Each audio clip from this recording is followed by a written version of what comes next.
Ay, good morning, good morning, good morning. Kape, kape, kape. Kaya tayo, Diyos ko, sobrang kainit eh. 6:35 pa lang, napakainit tayo. Oo, grabe.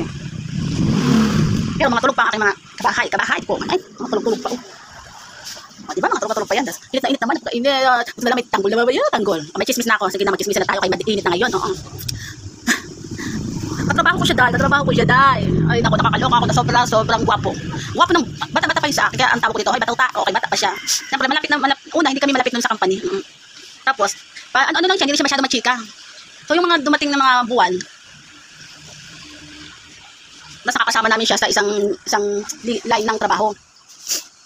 Lagi siyang napagchichismisan. Eh, hindi ko kasi alam nung una bakit ba nachichismisan tong lalaking tong bata ere. Pagkagwapo. Aba, kaya naman pala. Ang dami sa kanya nagkaka-crush, kaya pala siya napakatahimik ng batang ere. Hindi siya machika. Pero ang dami nagkaka-crush sa kanya.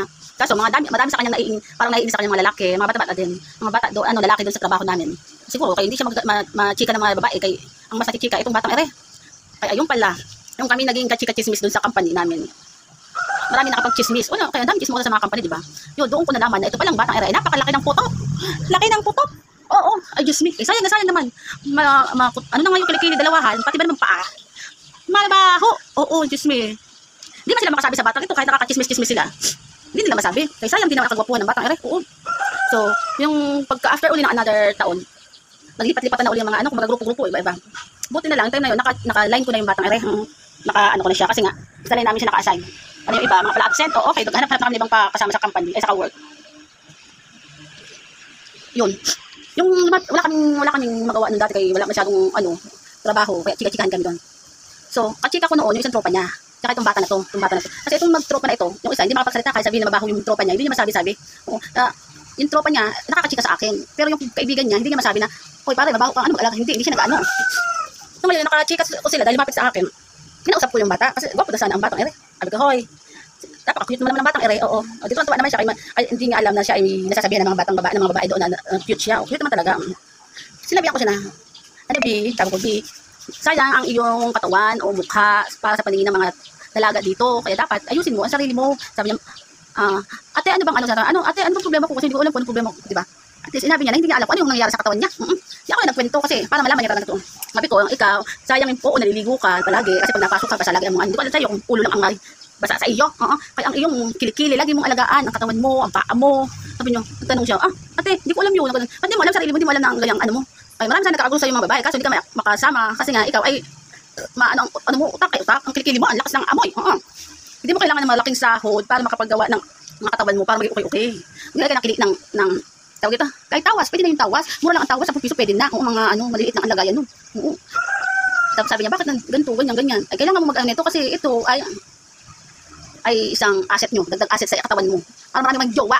Wala lang yung bata, ikaw, yun, sa awan naman na yun, lagi niyang nilalagay yung kilikili niya, inaanuhan na ng mga, minsan may nilalagay siya eh.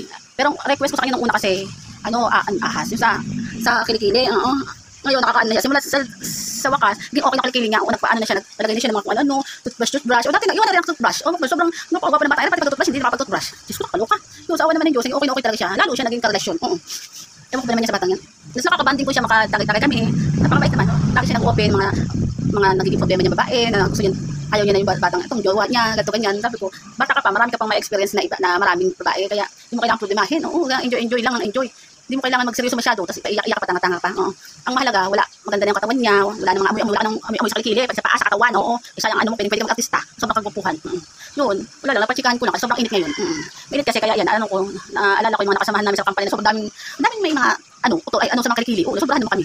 Dahil pagkapunta kami sa pasukan ng company sa lagay ng mga locker, hindi ka makapasok sa loob ng lagayan ng mga gamit. Kaya, pasok pa lang, yan ang mga puputukan ng mga kilikili, kanya-kanyang putok.